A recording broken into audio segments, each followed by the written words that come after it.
Ummu Sulaim റളിയല്ലാഹു അൻഹയുടെ ഈ വർത്തമാനം കേട്ട് അബൂതല്ല ചിന്തിച്ചു, ശരിയാണല്ലോ, ഞാൻ എന്തിനിങ്ങനെ ആരാധിക്കണം? അബൂതല്ല നബിയെ കാണാൻ ആഗ്രഹിച്ചു. അള്ളാഹുവിന്റെ ഹബീബിനെ കാണാൻ വേണ്ടി മദീന പള്ളിയിലേക്ക് അബൂ തൽഹത്തുൽ അൻസ്വാരി റളിയല്ലാഹു അൻഹു ചെല്ലുമ്പോ നബിയും സ്വഹാബികളും പള്ളിയിൽ നിന്നുകൊണ്ട് അവരിങ്ങനെ സംസാരിക്കുകയാണ്. അള്ളാഹുവിന്റെ ഹബീബ് സ്വഹാബികളോട് പറഞ്ഞു, സ്വഹാബാ ജാഅകും അബൂ തൽഹ, അബൂ തൽഹ ഇതാ കടന്നു വന്നിരിക്കുന്നു. ഖുർറത്തുൽ ഇസ്ലാമി ബൈന ഐനൈ, അദ്ദേഹത്തിന്റെ രണ്ട് കണ്ണുകൾക്കിടയിലും ഇസ്ലാമിന്റെ പ്രകാശം ഞാൻ കാണുന്നു എന്ന് നബിയുനാ മുഹമ്മദ് മുസ്തഫ സല്ലല്ലാഹു അലൈഹി വസല്ലം പറഞ്ഞു. ഉമ്മു സുലൈമിന്റെ ഈ വർത്തമാനം കേട്ട് അബൂ തൽഹ റസൂലുള്ളാഹിന്റെ മുമ്പിൽ വന്ന് മുസ്ലിമായി. എന്നിട്ട് ഉമ്മു സുലൈമിനെ കല്യാണം കഴിച്ചു. അവർ രണ്ടുപേരും ഏറ്റവും വലിയ മാതൃകാ ദമ്പതികളായിട്ട് മാറി. എന്താ ഉണ്ടായത്? ഒരു ഹറാമിലേക്ക് പോയില്ല, തെറ്റിലേക്ക് പോയില്ല.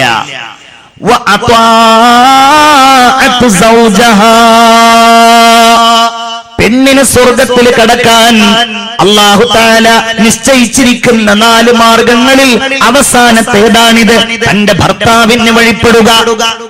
അതിനും റുമൈസ മാതൃകയാണ്. തന്റെ ഭർത്താവിന്റെ ക്ഷേമം, അദ്ദേഹത്തിന്റെ സന്തോഷം, ഇതായിരുന്നു മഹദിയായ റുമൈസ ബീവിയുടെ ഭർത്താവ്, റുമൈസ ബീവിയുടെ മുഖ്യ അജണ്ട.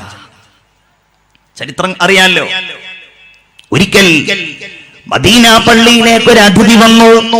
ഒരു പാവപ്പെട്ട മനുഷ്യൻ. അല്ലാഹുവിന്റെ റസൂൽ സല്ലല്ലാഹു അലൈഹി വസല്ലമയും സ്വഹാബികളും നിസ്കാരം കഴിഞ്ഞ് എല്ലാവരും വീട്ടിലേക്ക് പോവാനിറങ്ങാണ്. ക്ഷാമത്തിന്റെ കാലമാണ്, ആരുടെ വീട്ടിലും ഭക്ഷണമൊന്നുമില്ല. അല്ലാഹുവിന്റെ റസൂൽ സ്വഹാബികളോട് ചോദിച്ചു, സ്വഹാബാ, ഇന്ന് നമ്മുടെ പള്ളിയിൽ അതിഥി വന്നിട്ടുണ്ട്. ആരാണ് ഈ അതിഥിയെ ഇന്ന് വീട്ടിലേക്ക് കൊണ്ടുപോവുക? മൻ യുളീഫു ഹാദർ റജുൽ. ആരും എഴുന്നേറ്റ് നിന്നില്ല. അവര് പിശുക്കന്മാരായതുകൊണ്ടല്ല, അവർക്കത് കൊണ്ടുപോകാൻ കഴിയില്ലായിരുന്നു. വീട്ടിലൊന്നുമില്ല, കൊണ്ടുപോയാലൊന്നുമില്ല. വീണ്ടും ചോദിച്ചു, ആര് കൊണ്ടുപോകും? ഒരാൾ എഴുന്നേറ്റ് നിന്നില്ല. മൂന്നാമത്തെ തവണയും ചോദിച്ചു, ആരാണ് കൊണ്ടുപോവുക? ആരെങ്കിലും കൊണ്ടുപോയാൽ അളുമനു ലഹു ബിൽ ജന്ന, അവന് ഞാനിതാ സ്വർഗം ഉറപ്പ് നൽകുകയാണ്. ഇത് കേട്ടപ്പോ, സ്വർഗമെന്ന് കേട്ടപ്പോ അബൂ തൽഹത്തുൽ അൻസ്വാരി റളിയല്ലാഹു അൻഹു ആവേശപൂർവ്വം ചാടി എഴുന്നേറ്റു. യാ റസൂലല്ലാഹ്, ഞാൻ കൊണ്ടുപോകാം നബിയേ. വീട്ടിൽ എന്താ ഉണ്ടാവുക എന്നറിയില്ല, എന്നാലും സ്വർഗം കിട്ടുമല്ലോ. ആ ആത്മവിശ്വാസത്തോടെ അബൂ തൽഹ റളിയല്ലാഹു അൻഹു തന്റെ ഈ അതിഥിയെ, നബിയുടെ ഈ അതിഥിയെ തന്റെ വീട്ടിലേക്ക് കൊണ്ടുപോയി. റുമൈസ ബീവി ഇങ്ങനെ കാത്തിരിക്കുകയാണ് ഭർത്താവിനെ.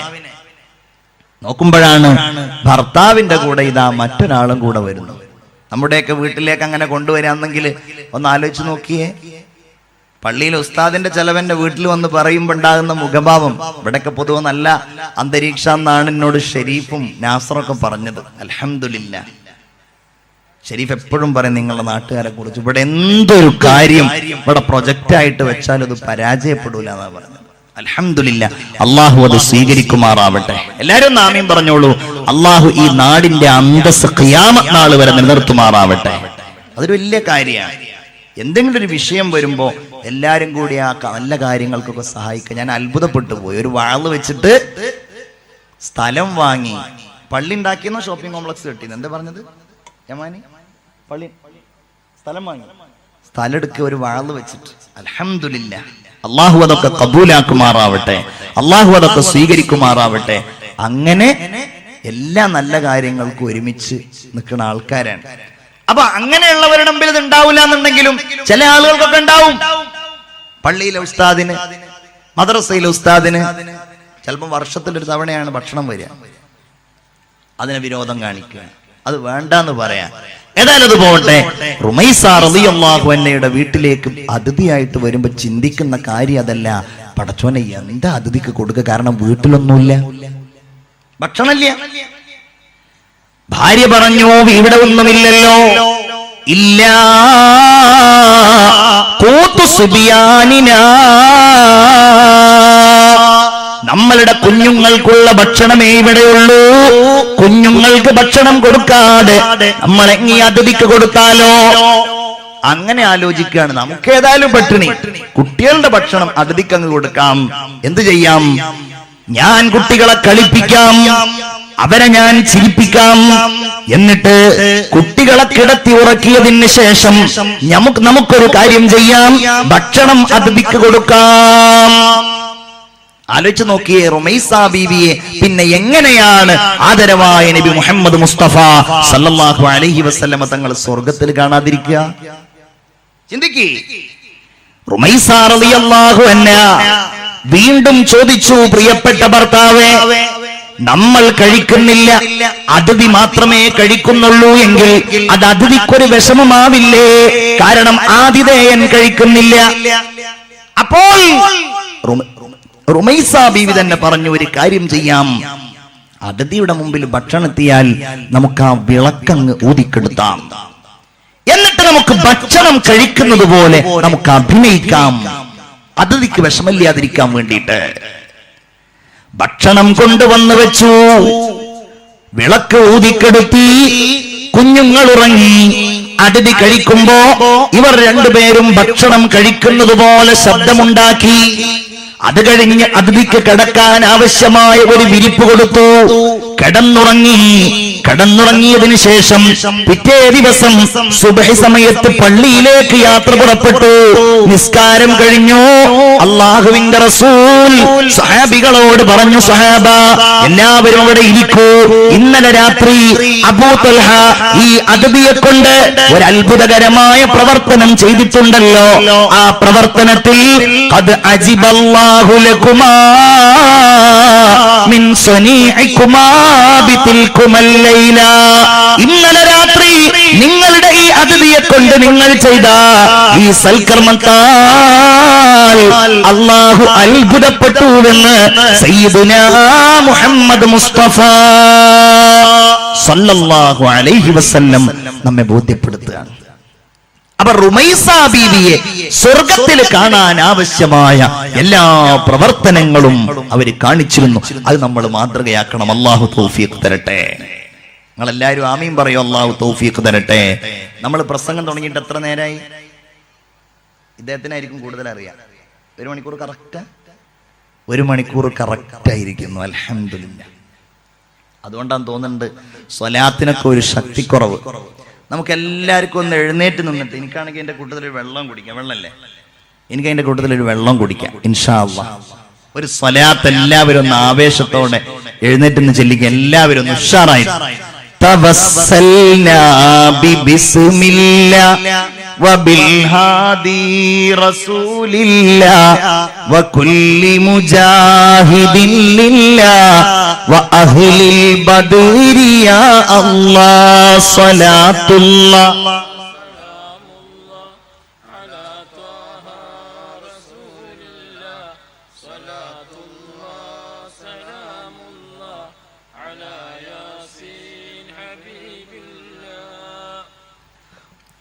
വേണമെങ്കിൽ കയ്യൊക്കെ ഒന്ന് യാ അല്ലാഹ് പൊക്കിക്കോളി. ഉറക്കൊക്കെ ഒന്ന് കളഞ്ഞ് ഇൻഷാ അല്ലാഹ്. ഉറക്കും അശ്രദ്ധയും പോയവര് മാത്രം ഇരിക്കുക. ഇരിക്കാനും ഇങ്ങോട്ട് പുതിയായിട്ട് എല്ലാവരും വേ ഇരിക്കുകയാണ്. അൽഹംദുലില്ലാഹ്. ഉറക്കും അശ്രദ്ധക്ക് എല്ലാവരും പോയോ? അൽഹംദുലില്ലാഹ്. അതുകൊണ്ടൊരു കാര്യം ചെയ്യാം, ചെറിയൊരു ബക്കറ്റ് ഉണ്ട് അവിടെ, ചെറുതല്ല വലിയ ബക്കറ്റുകൾ ഇഷ്ടം പോലെ ഉണ്ട്. അപ്പൊ എല്ലാവരുടെയും ഉറക്കും അശ്രദ്ധയൊക്കെ പോയ സ്ഥിതിക്ക് ആ ബക്കറ്റ് ഒന്ന് കാര്യമായിട്ട് നിങ്ങൾ ആ ബക്കറ്റ് ഒന്ന് നിറക്കുക. കാര്യമായിട്ട് ചെയ്യണം. എല്ലാവരും ഇങ്ങനെ മനസ്സിൽ കരുതുന്നുണ്ടാവും, ആ ബക്കറ്റ് ഇങ്ങോട്ട് വരട്ടെ, അയ്യോ 10ന്റെ നോട്ട് എടുക്കാൻ മറന്നോ, ടെൻഷനൊക്കെ ആവും ചില ആളുകൾ. അപ്പൊ ആ 10 എന്നുള്ളത് ചില ആളുകളുടെ വിചാരം അത് ബക്കറ്റിലിടാനായിട്ടുള്ളൊരു സംഖ്യ എന്നാ. മിഅറാജിന്റെ രാവക്കല്ലേ അള്ളാന്റെ ഹബീബ് സല്ലല്ലാഹു അലൈഹി വസല്ലമ തങ്ങൾ സ്വർഗത്തിലേക്കൊക്കെ പോയ രാവല്ലേ. അതുകൊണ്ട് ആ 10 ചുരുങ്ങിയതൊരു 100 രൂപയെങ്കിലും ആക്കിയിട്ട് സ്വതക്ക ചെയ്യാം. അള്ളാഹു കബൂലാക്കട്ടെ. എല്ലാരും ഒന്ന് ആമീൻ പറയും മക്കളെ. അള്ളാഹു കബൂലാക്കട്ടെ. നിങ്ങൾ എന്ത് നിയത്തോടെയാണോ ആ സ്വതക്ക ആ ബക്കറ്റിൽ നിക്ഷേപിക്കുന്നത്, റഹ്മാനായ റബ്ബ് എല്ലാ സ്വതക്കകളും കബൂലാക്കട്ടെ. ബിസ്മില്ലാഹിർ. ഞാൻ ചെറുതായിട്ടാണ് തുടങ്ങുന്നത്, പക്ഷെ നിങ്ങളത് കാര്യമായിട്ട് ചെയ്യണം. എല്ലാ ദിവസവും ബക്കറ്റിലിടാൻ വേണ്ടിയിട്ട് ഒരു 100 രൂപ കയ്യിൽ കരുതിയിട്ട് വേണം നമ്മളൊക്കെ വരാൻ. അള്ളാഹു കബൂലാക്കട്ടെ. ആമീൻ യാ റബ്ബൽ ആലമീൻ. അപ്പൊ പറയുന്നത്, റസൂലുള്ള പറയുന്നത്, ഞാൻ സ്വർഗത്തിൽ റുമൈസയെ കണ്ടു. വീണ്ടും പറയാണ്, ഞാൻ അതിലൂടെ നടന്നു നോക്കിയപ്പോൾ ഞാനതാ ഒരു ശബ്ദം കേൾക്കുന്നു. ഒരാളിങ്ങനെ നടക്കുന്ന ഒരു ശബ്ദം, സ്വർഗത്തിലൂടെ നടക്കുന്ന ഒരു ശബ്ദം. ഞാൻ നോക്കിയതാരുടെ ശബ്ദമാണ്? ഫഇദാ ഹുവ ബിലാൽ. അത് ബിലാൽ റളിയല്ലാഹു അൻഹുവിന്റെ ശബ്ദമായിരുന്നു. ബിലാൽ ജീവിച്ചിരിക്കുന്ന സമയമാണ്. സയ്യിദുനാ ബിലാൽ റളിയല്ലാഹു അൻഹുവിനെ അല്ലാഹുവിന്റെ റസൂൽ സ്വർഗത്തിൽ കണ്ടത് എന്തുകൊണ്ടാ? ആ ത്യാഗം കൊണ്ട്, ആ ഈമാൻ കൊണ്ട്, ആ നിശ്ചയദാർഢ്യം കൊണ്ട്. ഒരു കാര്യം കൂടെ സാന്ദർഭികമായിട്ട് പറയാം. ഒരിക്കൽ ബിലാൽ റളിയല്ലാഹു അൻഹുവിനോട് അല്ലാഹുവിന്റെ റസൂൽ ചോദിച്ചു, ബിലാലേ, ഞാൻ എപ്പോ സ്വർഗത്തിലേക്ക് പോയാലും എന്റെ മുമ്പ് താങ്കൾ മുൻകടന്നതായിട്ട് ഞാൻ കാണാറുണ്ടല്ലോ, എന്താണ് താങ്കൾ പ്രത്യേകമായി ചെയ്യുന്ന പ്രവർത്തനമെന്ന് ചോദിച്ചു. അവിടുന്ന് ബിലാൽ മറുപടി പറഞ്ഞു, യാ റസൂലല്ലാഹ്, ഞാൻ ഒന്നും പ്രത്യേകമായിട്ട് ചെയ്യാറില്ല. പിന്നെയോ, എനിക്ക് എപ്പോഴെങ്കിലും ചെറിയ അശുദ്ധി ഉണ്ടായാൽ, അഥവാ എന്റെ വുളൂ മുറിഞ്ഞു കഴിഞ്ഞാൽ ഞാൻ ആ വുളൂഇനെ പുതുക്കാറുണ്ട്. വുളൂ ചെയ്ത ഉടനെ ഞാൻ 2 റക്അത്ത് സുന്നത്തും നിസ്കരിക്കാറുണ്ട്. എന്ന് പറഞ്ഞാൽ എപ്പോഴും വുളൂ. അല്ലാഹു തൗഫീഖ് ചെയ്യട്ടെ. മിഅ്റാജിന്റെ ഒരു സന്ദേശമാണ്. മിഅ്റാജിന്റെ ഈ രാവിൽ സ്വർഗത്തിലേക്കുള്ള വിളിയെക്കുറിച്ച് നമ്മൾ ചർച്ച ചെയ്യുമ്പോ ബഹുമാനപ്പെട്ട ബിലാൽ റളിയല്ലാഹു അൻഹു സ്വർഗത്തിലെത്താനുള്ള കാരണത്തെക്കുറിച്ച് അവിടുന്ന് പറഞ്ഞത് വളരെ നിസ്സാരമെന്ന് തോന്നിക്കാവുന്ന ഒരു കാര്യമാണ്. വുളൂ ഉണ്ടായിരിക്കുക, എപ്പോഴും വുളൂ ഉണ്ടായിരിക്കുക. വുളൂ മുറിഞ്ഞാൽ ഉടനടി വുളൂ ചെയ്യുക. പ്രത്യേകിച്ച് ഉറങ്ങാൻ പോകുമ്പോ വുളൂ ചെയ്യുക. എവിടെ അതിനൊക്കെ സമയല്ലേ? ഉറങ്ങാൻ പോകുമ്പോ വുളൂ ചെയ്യുക. നമ്മൾ എത്ര ആളുകളെന്ന് ആലോചിക്കാറുണ്ട്. ഇന്ന് രാവിലെ എൻ്റെ നാട്ടിൽ സുബ്ഹ് നിസ്കാരം കഴിഞ്ഞ ഉടനെ ഒരു 22-23 വയസ്സ്, മാക്സിമം 25 വയസ്സ് ഒരു ചെറുപ്പക്കാരൻ മരിച്ചു. ജാബിർ എന്ന ചെറുപ്പക്കാരൻ. അള്ളാഹു അവന്റെ ഖബർ വിശാലമാക്കി കൊടുക്കട്ടെ. എല്ലാരും ആമീൻ പറയൂ. എൻ്റെ ഒരു കുടുംബക്കാരനാണ്. എൻ്റെ വീടിന്റെ കുറച്ച് ഒരു 10-300 മീറ്റർ അപ്പുറത്തുള്ള വീടാണ്. ആ കുട്ടിക്ക് അള്ളാഹു റബ്ബുൽ ഇസ്സത്ത് പുറത്തു കൊടുക്കുമാറാവട്ടെ. അവന്റെ ഖബർ അള്ളാഹു വിശാലമാക്കി കൊടുക്കട്ടെ. അങ്ങനെ ഒരു സന്ദർഭം ഉണ്ടായ എന്താ ചെയ്യാ അല്ലേ? ബഹുമാനപ്പെട്ട അലി റളിയല്ലാഹു അൻഹു പറഞ്ഞു, ഒരാള് ഉറങ്ങുന്ന സമയത്ത് അല്ലാഹു അവന്റെ റൂഹ് പിടിച്ചു. അവൻ വുളൂഓടുകൂടെയാണ് ഉറങ്ങിയിരുന്നതെങ്കിൽ അല്ലാഹു അവന്റെ റൂഹിനെ അർശിന്റെ അടുക്കലേക്ക് കൊണ്ടുപോകുമെന്ന് സയ്യിദുനാ അലി ഇബ്നു അബീ ത്വാലിബ് റളിയല്ലാഹു അൻഹു പറയാണ്. അപ്പൊ നമ്മൾ ചിന്തിക്കും, ഉറങ്ങുക എന്നുള്ളത് വുളൂ മുറിയണ കാര്യമാണല്ലോ. ഇത് ഉറങ്ങാൻ വേണ്ടി എടുക്കുന്ന വുളൂ ആയതുകൊണ്ട് ആ വുളൂ അയാളുടെ ഉറക്കത്തിലുണ്ടാവും. അതുകൊണ്ട് നിസ്കരിക്കാൻ പറ്റില്ല എന്നുണ്ടെങ്കിലും. അപ്പൊ സംഭവം നിങ്ങൾ നോക്കൂ. തൊട്ടടുക്കല് ഭാര്യ കിടക്കുന്നുണ്ട്, ഇയാൾ ഒതുർത്തു പോയി ഭാര്യനെ തൊട്ടാ വുളൂ മുറിയില്ലേ? അത് നോക്കിയിട്ട് കാര്യമില്ല.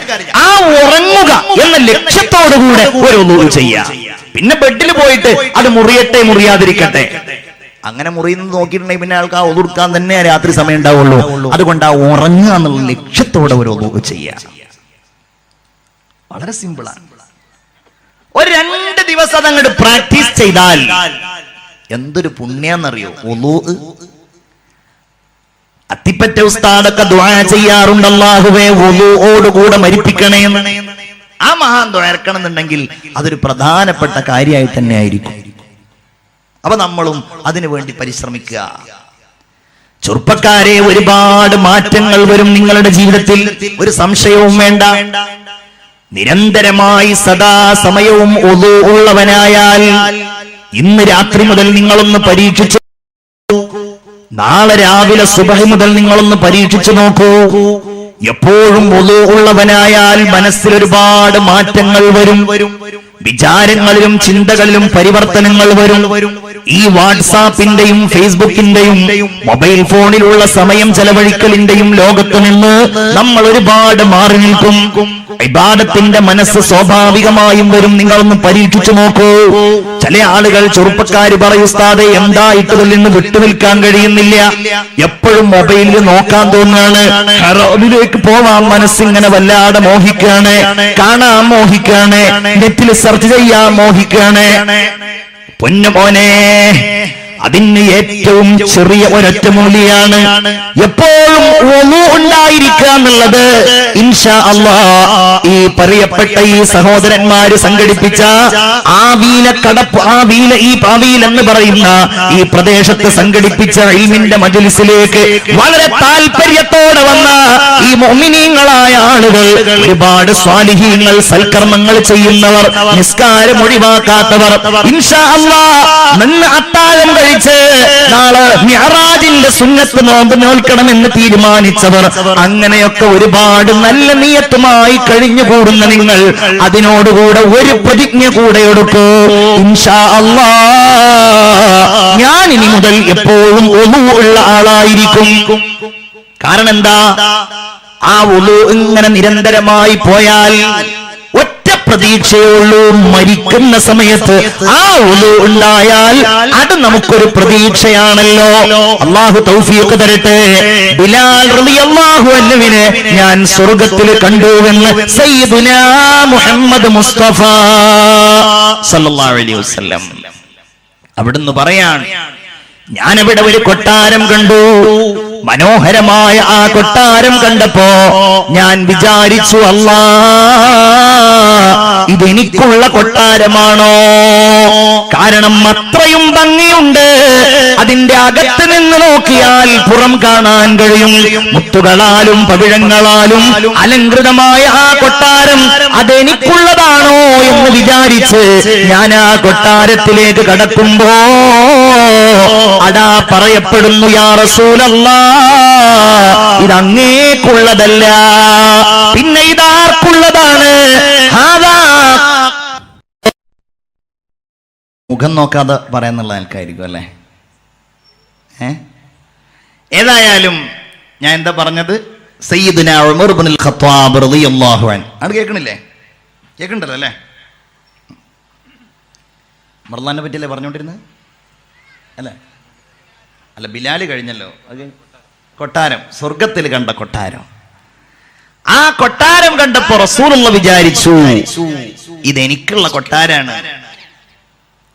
നബി തിരുമേനി അത് പറയുകയും ചെയ്തു. ഞാൻ വിചാരിച്ചു അതെനിക്കുള്ള കൊട്ടാരമാണോ? അപ്പോഴാ പറയപ്പെടുന്നത്, നിങ്ങൾക്കുള്ളതല്ല, ഹാദാ ഖസ്റുൽ ഉമറ, ഈ സ്വർഗത്തിലുള്ള കൊട്ടാരം ഇത് ഉമറിനുള്ള കൊട്ടാരമാണ്. എന്നിട്ട് റസൂലുള്ളാഹി പറഞ്ഞു, ഉമർ, ഫതദക്കർതു ഗൈറതക യാ ഉമർ, നിങ്ങൾ വലിയ കോപാന്ധനാണല്ലോ, ദേഷ്യക്കാരനാണല്ലോ. നിങ്ങളുടെ സമ്മതമില്ലാതെ നിങ്ങളുടെ കൊട്ടാരത്തിൽ കയറിയാൽ അത് നിങ്ങൾക്ക് എന്നോട് ദേഷ്യത്തിന് കാരണമാകുമോ എന്ന് ഞാൻ വിചാരിച്ചു പോയി. അതുകൊണ്ട് ഞാൻ ആ കൊട്ടാരത്തിൽ കടന്നില്ല. എന്നിട്ട് ഉമർലാന്റെ മുമ്പിൽ ഇതിങ്ങനെ പറയുമ്പോണ്ട് പെട്ടെന്ന് ധീരനും വീരനും ശൂരനുമായ ഉമർ തങ്ങൾ വിങ്ങി വിങ്ങി കരയാണ്. കരഞ്ഞുകൊണ്ട് ചോദിച്ചു, യാ റസൂലല്ലാഹ്, ബി അബി അൻത വ ഉമ്മി അലൈക അഗാ, എന്താ നബിയേ അങ്ങീ പറയുന്നത്? അങ്ങയുടെ മേലിൽ ഞാൻ ദേഷ്യപ്പെടുകയോ നബിയേ? ഒരിക്കലും ഉണ്ടാവൂല, അങ്ങയുടെ മേലിൽ ഞാൻ ദേഷ്യപ്പെടൂല യാ റസൂലല്ലാഹ്. എന്താണ് നമ്മൾ ഇതിൽ നിന്ന് പഠിക്കേണ്ടത്? ഉമറുൽ ഫാറൂഖ് റളിയല്ലാഹു അൻഹുവിനെ അല്ലാഹു തആല സ്വർഗ്ഗത്തിൽ കണ്ടിട്ടുണ്ടെങ്കിൽ അത് ഉമർ തങ്ങൾ അതിനുള്ള യോഗ്യത നേടിയത് കൊണ്ടാണ്. അതാണ് അല്ലാഹു നമ്മെ വിളിക്കുന്നത്, വല്ലാഹു യദ്ഉ ഇലാ ദാരിസ്സലാം. അല്ലാഹുവാണ് നമ്മളെ വിളിക്കുന്നത്. എവിടേക്ക്? ഇലാ ദാരിസ്സലാം, സമാധാനത്തിന്റെ വീട്ടിലേക്ക്, സ്വർഗത്തിലേക്ക് അല്ലാഹുവാ വിളിക്കുന്നത്. ചിന്തിക്കണം പ്രിയപ്പെട്ട സഹോദരന്മാരെ, സ്വർഗത്തിലേക്ക് വിളിക്കുന്നത് അല്ലാഹുവാണ്. ഏതെങ്കിലും പ്രധാനപ്പെട്ടയാളല്ല, ഏതെങ്കിലും ഭൗതികമായ രംഗത്ത് പ്രശോഭിച്ചു നിൽക്കുന്ന മനുഷ്യനല്ല. അള്ളാഹു നമ്മളെ വിളിക്കുമ്പോ നമുക്ക് ഈ ജീവൻ നൽകിയ, സശരീരം നൽകിയ, ഈ കുടുംബം നൽകിയ, ഈ സൗകര്യങ്ങളും സംവിധാനങ്ങളും എല്ലാം നമുക്ക് സമ്മാനിച്ച റഹ്മാനും റഹീമുമായ അള്ളാഹു നമ്മളെ വിളിക്കുമ്പോ ആ വിളിക്ക് നമ്മൾ ഉത്തരം നൽകുകയാണോ വേണ്ടത്? അതല്ല പടച്ചോനെ, തൽക്കാലം നീ അവിടെ വിളിച്ചോ, ഞങ്ങൾ വരുന്നില്ല എന്നാണോ പറയേണ്ടത്? എന്താ പറയേണ്ടത്? അല്ലാഹുവേ, നീ ഞങ്ങളെ വിളിച്ചല്ലോ, ലബ്ബൈക യാ അല്ലാഹ്, ഞങ്ങളിതാ വരുന്നു റബ്ബേ. അതാ പറയേണ്ടത്. കാരണം അല്ലാഹു നമ്മളെ വിളിച്ചത് അപകടത്തിലേക്കല്ല. റബ്ബ് നമ്മെ വിളിച്ചത് എന്തെങ്കിലും ബുദ്ധിമുട്ടിക്കാൻ വേണ്ടിയല്ല. അല്ലാഹു വിളിക്കുന്നത് ഇലാ ദാരിസ്സലാം,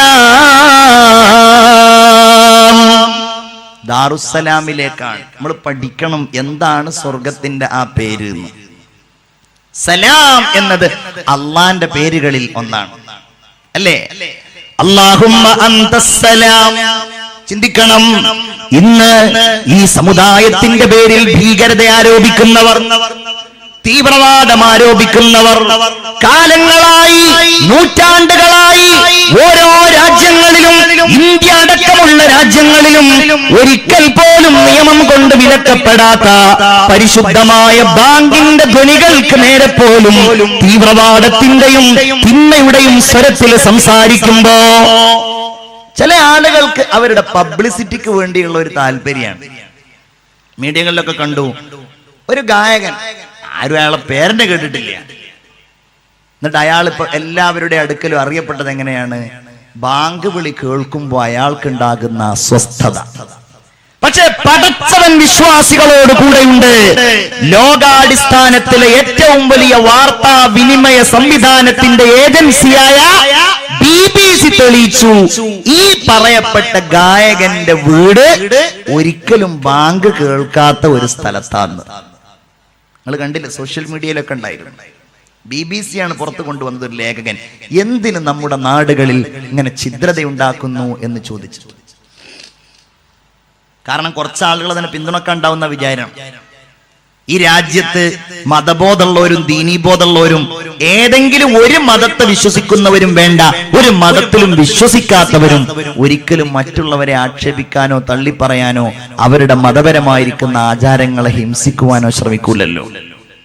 അതൊക്കെ അവരുടെ പ്രശസ്തിക്ക് വേണ്ടി, അവരുടെ പെരുമക്ക് വേണ്ടി, ഞങ്ങളൊക്കെ ഇവിടെ ജീവിച്ചിരിക്കുന്നുണ്ട് എന്ന് അറിയിക്കാൻ വേണ്ടിയുള്ള ഓരോ കുതന്ത്രങ്ങൾ മാത്രമാണ്. ബാങ്ക് അതിനെ നിരോധിക്കാൻ ഒരാൾക്കും കഴിയില്ല, അത് നിരോധിക്കപ്പെടില്ല. ഇൻഷാ അല്ലാഹ് നമ്മുടെ രാജ്യത്ത് അല്ലാഹു അതിന് തൗഫീഖ് നൽകുമാറാകട്ടെ.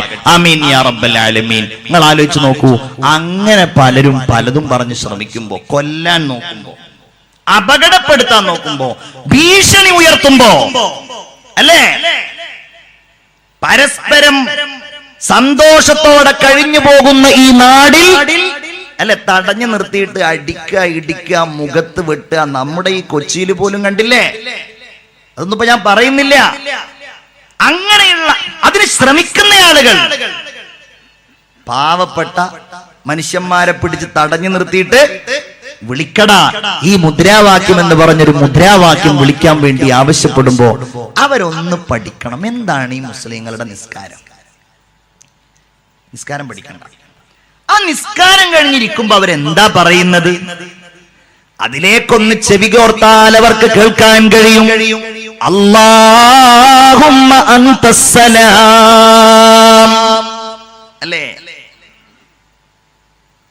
പരിശുദ്ധ ഖുർആനിലുള്ള ആയത്തുകളെ ലോകത്തിന്റെ മുമ്പിൽ തെറ്റിദ്ധരിപ്പിക്കുന്നവർ, മുസ്ലിങ്ങൾ ഖുർആനിലൂടെ എല്ലാവരെയും കൊല്ലാനുള്ള ആഹ്വാനം കേൾക്കുന്നവരാണെന്ന് പ്രചരിപ്പിക്കുന്നവർ, അങ്ങനെയുണ്ട്. അതിന്റെ ഇടയിൽ ഇവരൊക്കെ ലോകത്ത് പുറത്തു വരല് ഇങ്ങനെ വല്ലതും കുത്തി പറയുമ്പോഴാണ്. അതാണ് ഇതിന്റെ ഏറ്റവും വലിയ തമാശ.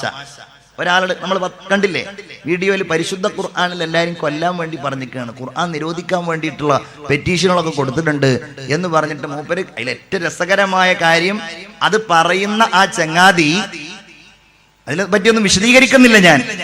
മൂപ്പര് കണ്ട ഏറ്റവും വലിയ മുസ്ലിം ചേകനൂർ മൗലവിയാണ്. അതോടുകൂടെ തന്നെ പിന്നെ ഈ കാര്യം ചേകനൂർ മൗലവിയെ പറ്റിയാണ് ഒരു വലിയ മുസ്ലിം പണ്ഡിതനായി ഏറ്റവും വലിയ ആളായിട്ട് പറയുന്നത്. അതോടെ നിൽക്കട്ടെ, അവരൊക്കെ ഒന്ന് പഠിക്കണം എന്താണ് ഈ മുസ്ലിങ്ങൾ നിസ്കാരത്തിന്റെ ശേഷം പറയുന്നത്. അപ്പോൾ മനസ്സിലാകും എന്താ പറയുന്നത്.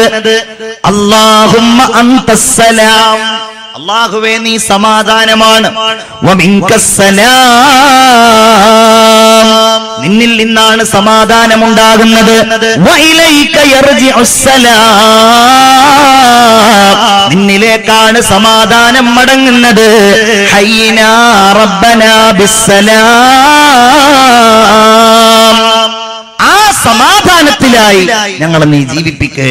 തന്നെയുമല്ല നിന്റെ ആ സലാമിന്റെ വീട്ടിൽ ഞങ്ങളെ നീ കിടത്തുകയും ചെയ്യേ. സമാധാനത്തിന്റെ വീട് അല്ലെങ്കിൽ അള്ളാന്റെ വീട്, അതുമല്ലെങ്കിൽ പരസ്പരം സലാം പറയുന്ന വീട്. ഇവിടേക്കാണ് അള്ളാഹു നമ്മളെ വിളിക്കുന്നത്. പോവണ്ടേ? പോണല്ലോ. വല്ലാഹു യദ്ഉ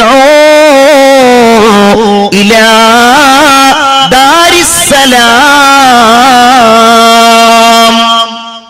അവിടെ ചെന്നാലോ അവിടെ സന്തോഷം മാത്രമാണ്, അവിടെ ദുഃഖങ്ങളില്ല, അവിടെ പ്രയാസങ്ങളില്ല, അവിടെ വേവലാതികളില്ല.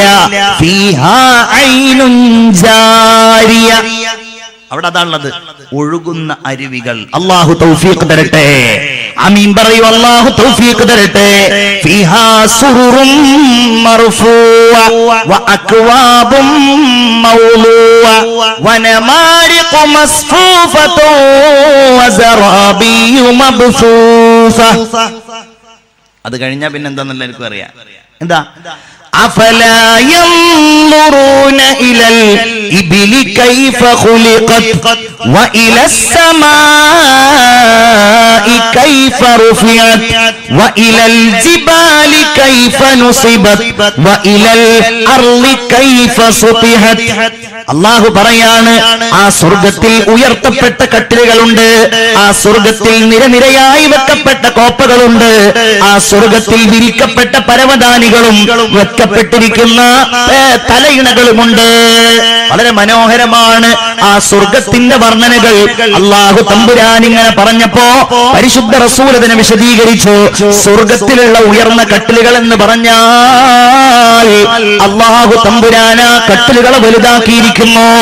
ആ കട്ടിലിന്റെ മുകളിൽ ചെന്നാൽ സ്വർഗത്തിന്റെ ചുറ്റുപാടുകളിലുള്ള സാഹചര്യങ്ങൾ ഏതൊരാൾക്കും നോക്കിയാൽ കാണാവുന്നതാണ്.